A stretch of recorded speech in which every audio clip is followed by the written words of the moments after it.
The room had gone quiet in a way that felt different from respect.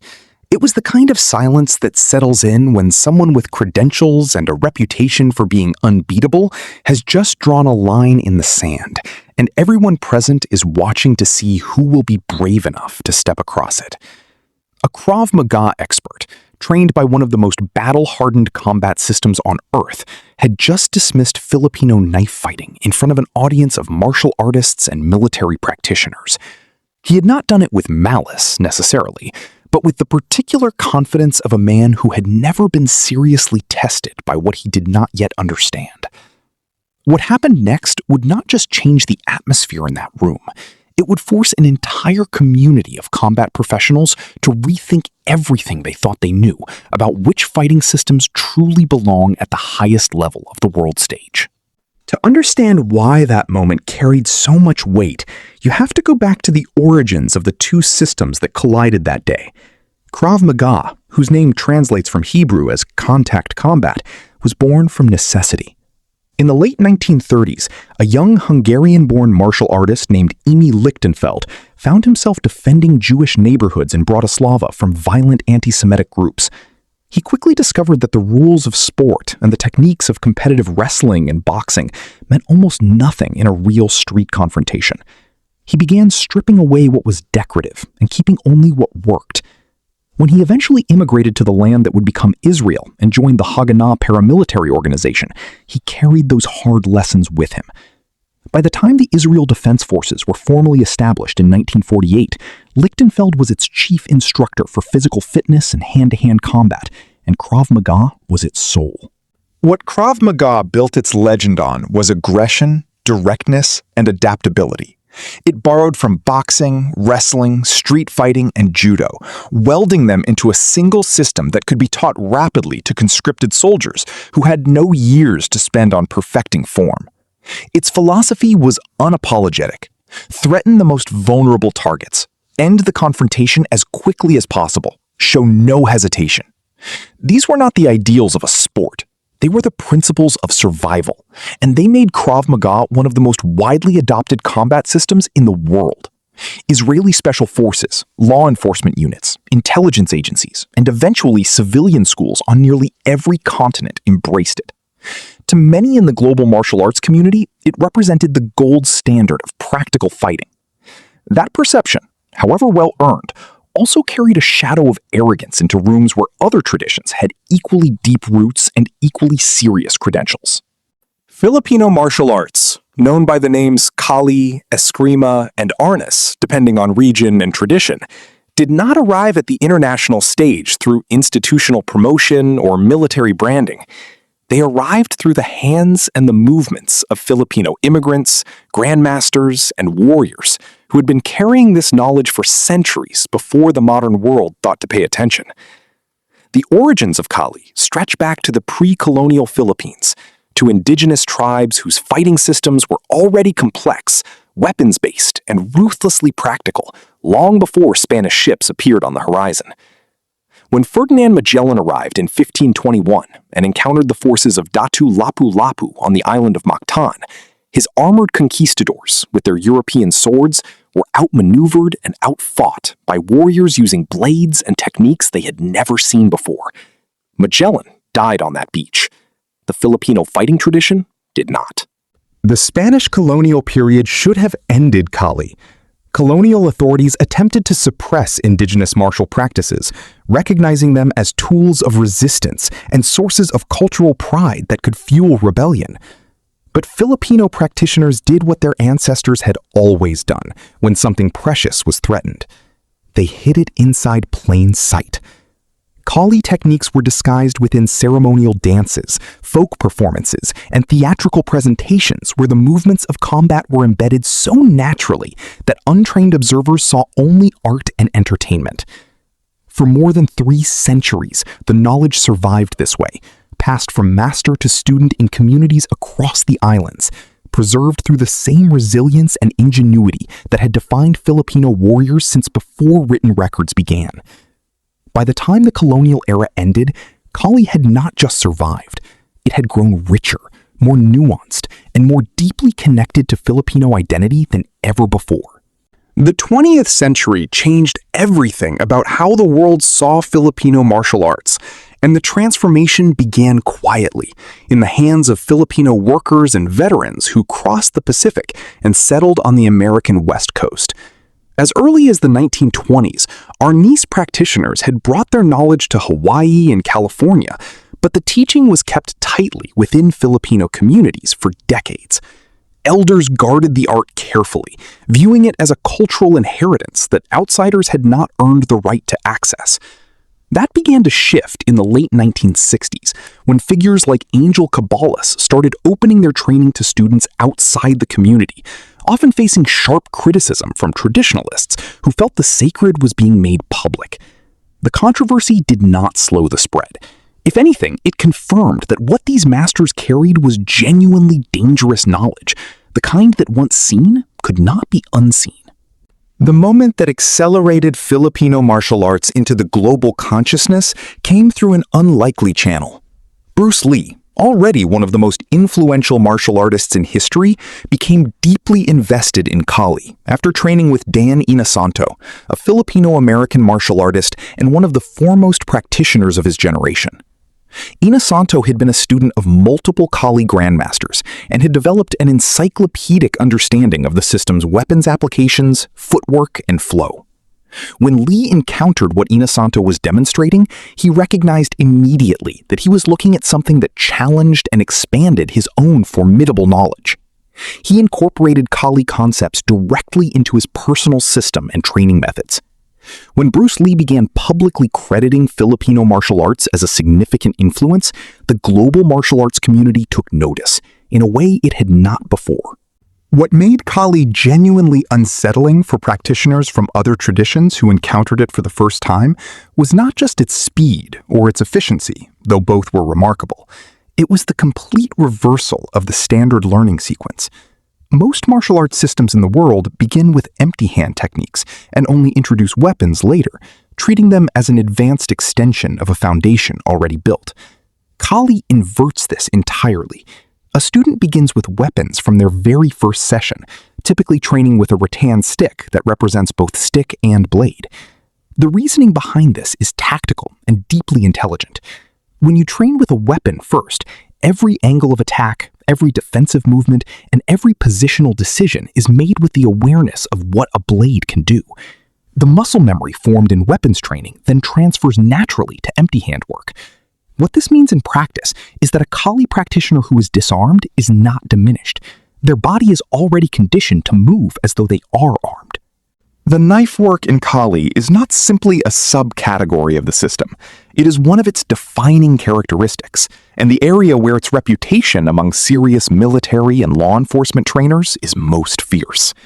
Kali blade fighters do not swing or slash randomly.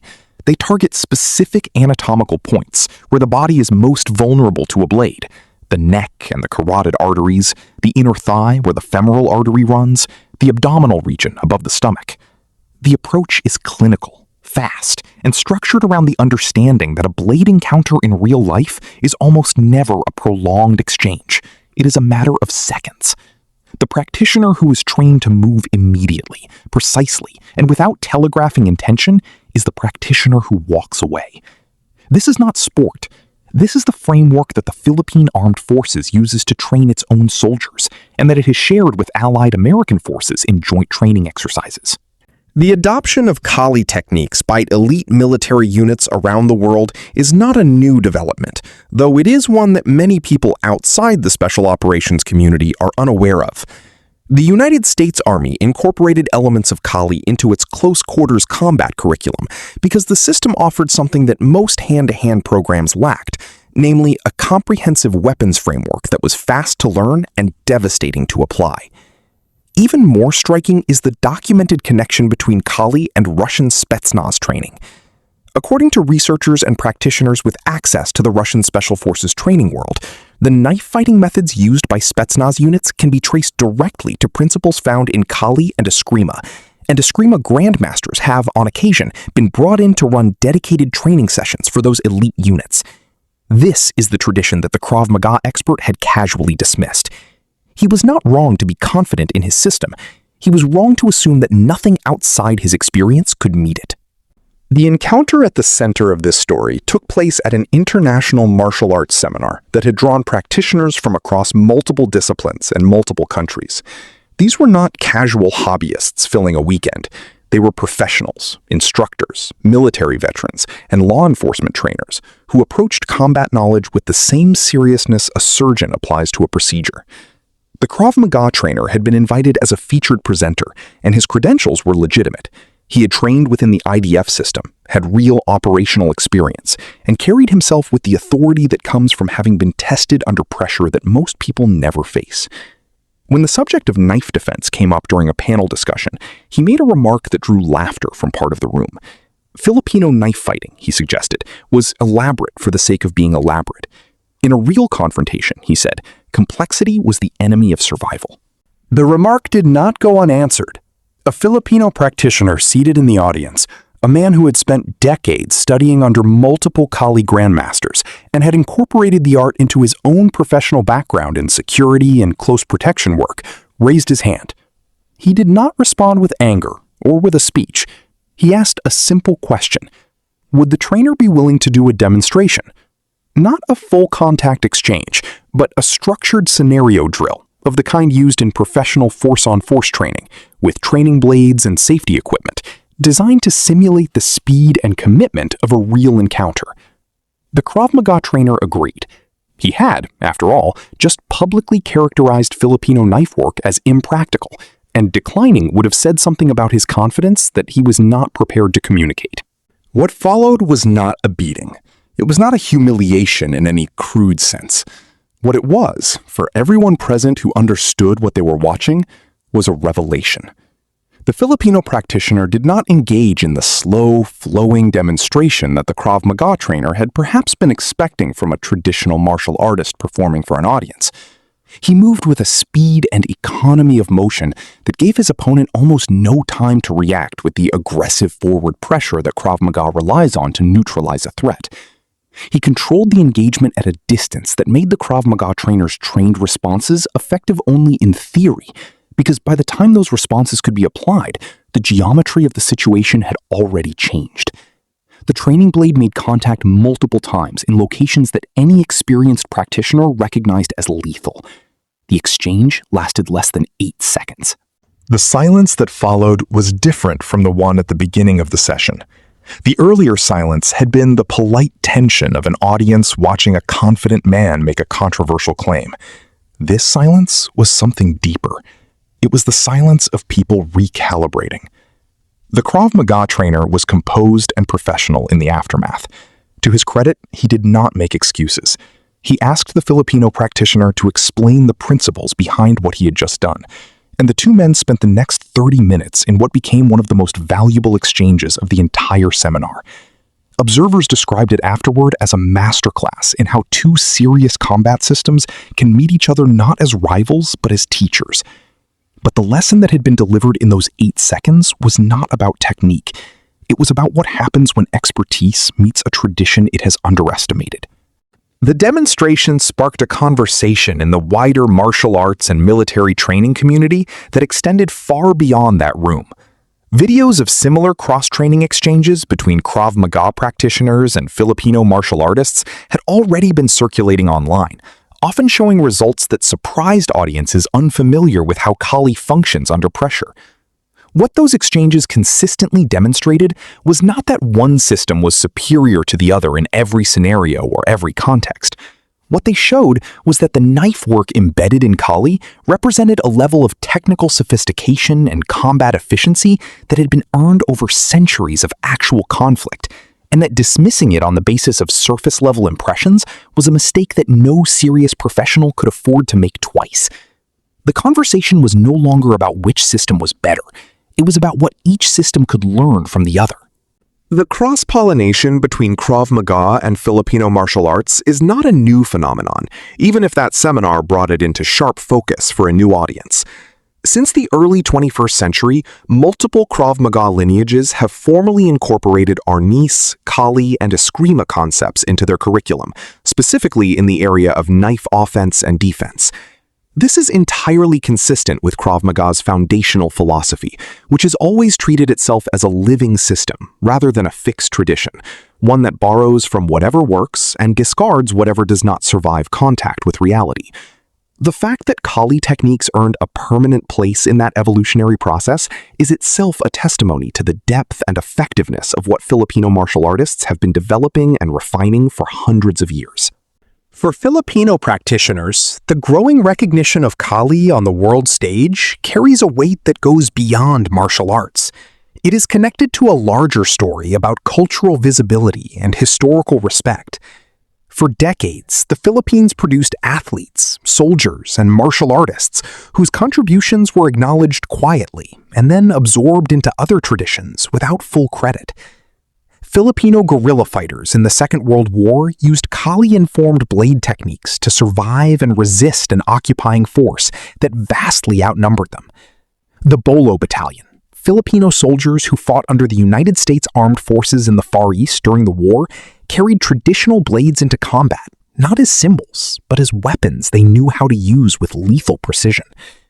When American soldiers first encountered Moro warriors in the Philippine-American War, they were so unprepared for the close-quarters blade fighting of men trained in these traditions that the encounter directly influenced the development of the Colt M1911 pistol, which was adopted specifically because the .38 caliber rounds in service at the time could not stop a Moro fighter who had committed to a blade charge.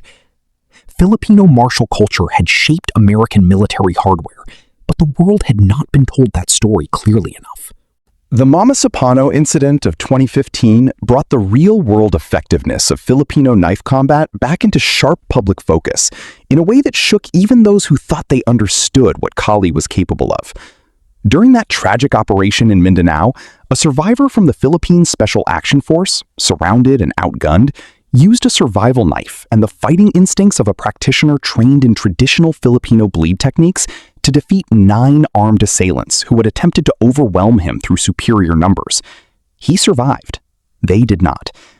That account circulated through Philippine law enforcement and military communities with the gravity of a document rather than a story, because the men who read it understood exactly what it described.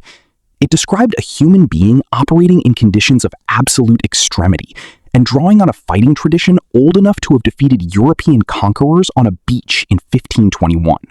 The Krav Maga expert who laughed in that seminar room emerged from the experience a more complete professional.